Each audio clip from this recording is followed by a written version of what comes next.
جو وہاں پر لوگ موجود ہیں، جو غزہ شہر کے اندر اب تک کچھ لوگ موجود ہیں، 1.5 لاکھ سے زیادہ آبادی تھی، 1,60,000 کی آبادی تھی غزہ شہر کی، اس کا انخلا تو ہو چکا ہے، تمام عمارتیں تباہ ہو چکی ہیں، لیکن اب بھی وہ لوگ جو ہیں غزہ کے آس پاس مختلف علاقوں میں کیمپوں میں موجود ہیں، یا وہ جو ریبلز ہیں، جو ملبہ ہے اس کے اندر چھپے ہوئے ہیں اور وہاں موجود ہیں اب بھی بڑی تعداد۔ البتہ 60,000 سے زیادہ لوگ شہید ہو چکے ہیں، لیکن پھر بھی تقریباً 1.5 لاکھ افراد جو ہے غزہ کے آس پاس، غزہ شہر کے آس پاس موجود ہیں۔ ان کو اس علاقے سے ایویکویٹ کرنا دھکیلا ہے۔ اب جو تقریباً 23 لاکھ آبادی تھی غزہ کی اس حملے سے پہلے، تو وہ اس کی بڑی تعداد پہلے ہی کیمپوں میں منتقل ہو چکی ہے، جو خان یونس کا علاقہ ہے یا الرفا کا علاقہ ہے۔ الرفا کا علاقہ وہ جو مصر سے ٹچ ہونے والا جو غزہ کا علاقہ ہے، وہاں پر منتقل ہو چکے ہیں۔ تو اب اسرائیل یہ پلان کر رہا ہے کہ خان یونس اور رفح کے علاقوں کو بھی خالی کرا کر ان فلسطینی پناہ گزینوں کو دھکیلتے ہوئے المواسی، جو بالکل جنوب کا علاقہ ہے غزہ کا، وہاں لے جایا جائے اور وہاں پر ان کی قسمت کا فیصلہ کیا جائے، اور وہاں سے ان کو کہیں اور کسی اور ملک میں منتقل کیا جائے،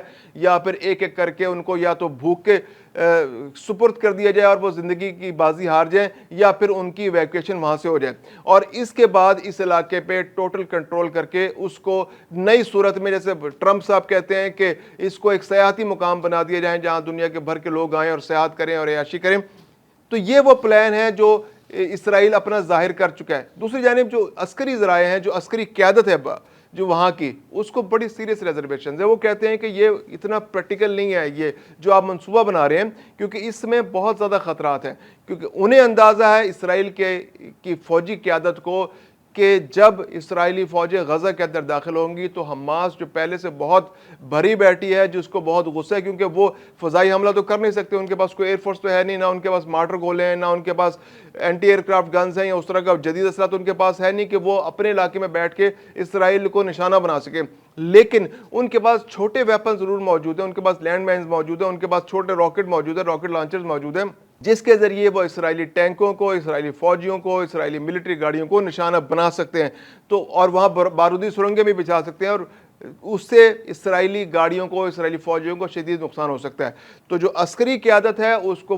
پوری طرح سے اپنے نقصانات کے خدشات کا، پورے خدشات کا اظہار کر چکے ہیں، اور ان کا اندازہ ہے کہ اگر وہاں داخل ہوئے تو اس میں ان کو شدید ترین نقصان کا سامنا کرنا پڑے گا۔ اس کے علاوہ جو سب سے بڑا ایشو جو ہوتا ہے، جنگ جب کی جاتی ہے تو جنگ کے کچھ مقاصد ہوتے ہیں،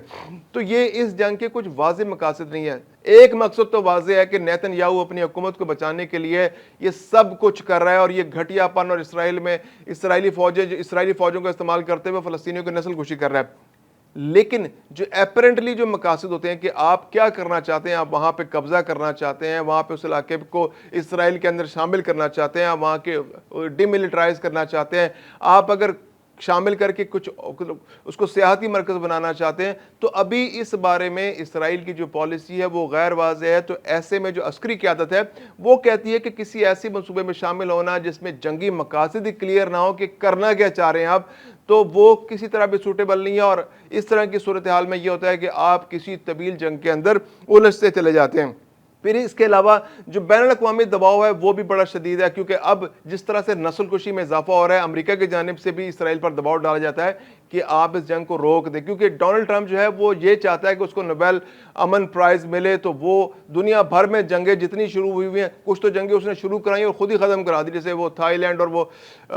کی جنگ ہوئی، اس کے بعد اس کو جیسے شروع ہوئی اس کو 2-4 دن بعد اس کو ختم کرا دیا۔ اس کے علاوہ جو پاکستان بھارت کا جنگ کے خاتمے کا کریڈٹ بھی ڈیفینیٹلی ڈونلڈ ٹرمپ جنگ بندی کا لیتے ہیں۔ اس کے علاوہ وہ یہ چاہ رہے ہیں کہ یہ جنگ بھی ختم کرا کر یہاں پر امن قائم کیا جائے، تاکہ وہ نوبل امن پرائز جو ہے وہ حاصل کر سکے۔ لیکن اسرائیل اور اسرائیلی لابی، امریکہ کے اندر موجود یہودی لابی اور اسرائیلی لابی جو ہے اس کو سپورٹ نہیں کر رہی، اور وہ ڈونلڈ ٹرمپ جو ہے وہ اس پہ امپلیمنٹ نہیں کرا پا رہا جنگ بندی پر۔ امریکہ کی جانب سے ایک اسرائیل پر دباؤ موجود ہے کہ وہ جنگ کو اس وقت اسی مرحلے پر روک دے۔ فرانس غیر معمولی ریئیکشن دکھا چکا ہے، فرانس نے کہا ہے کہ جناب آپ اس جنگ کو روک دیں۔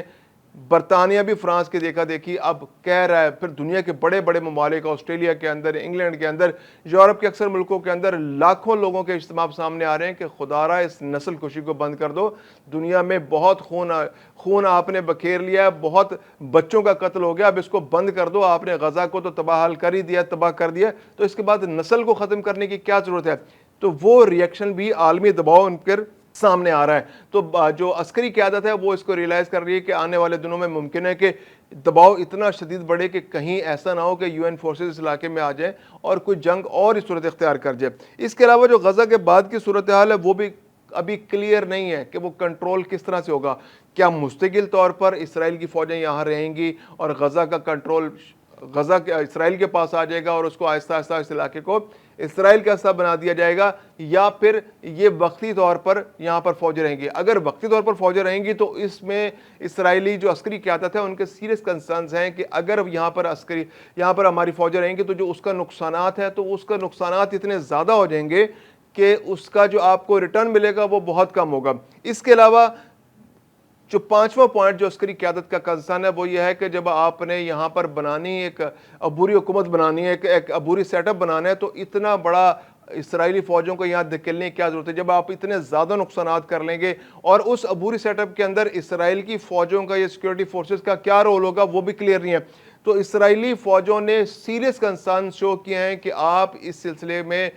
اس طرح آپریشن نہ کریں، اس میں فوجیوں کا نقصان ہوگا اور ریٹیلیشن ہو سکتی ہے۔ ممکن ہے کہ اسرائیل کے اندر بھی جو تھوڑے بہت مسلمان موجود ہیں ان کی جانب سے کوئی ریئیکشن سامنے آئے، یا پر کچھ جو گوریلا وار شروع ہو جائے وہاں پر اسرائیل کے اندر اور وہاں کے شہریوں کو نقصان پہنچے۔ تو انہوں نے اپنے کنسرنز جو ہیں وہ سیاسی قیادت کے سامنے رکھے،